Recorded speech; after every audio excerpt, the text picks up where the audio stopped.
আসলে শানে রিসালাত রাসূল সাল্লাল্লাহু আলাইহি সাল্লামের শান ও মান নিয়ে আজকে আলোচনা হবে।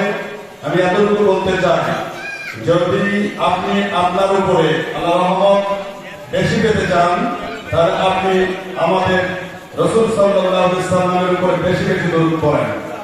এবং আপনি যদি বিপদে পড়েছেন, বিপদ থেকে যদি আল্লাহ পাক রব্বুল আলামিনের পক্ষ থেকে সাহায্য পেতে চান, তাহলে রাসূল সাল্লাল্লাহু আলাইহি সাল্লামের উপরে বেশি বেশি দরুদ পড়তে হবে।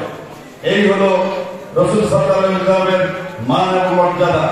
আমি উদাত্ত আহ্বান করব, আমরা সকলেই আল্লাহ রাসূল সাল্লাল্লাহু আলাইহি সাল্লামের আদর্শ তথা সুন্নাহকে যেন ব্যক্তিগত জীবন, পারিবারিক জীবন, সামাজিক জীবনে এবং রাষ্ট্রীয় জীবনে কায়েম করতে পারি। এজন্য সকলকে উদাত্ত আহ্বান করব এবং ঐক্যবদ্ধভাবে ইসলামকে আল্লাহর জমিনে প্রতিষ্ঠিত করার জন্য এবং আল্লাহ রাসূল সাল্লাল্লাহু আলাইহি সাল্লামের আদর্শকে আমরা প্রতিষ্ঠিত করার জন্য একসঙ্গে ঐক্যবদ্ধভাবে কাজ করার উদাত্ত আহ্বান জানিয়ে সকলকে ধন্যবাদ জানিয়ে আমার কথা শেষ করলাম।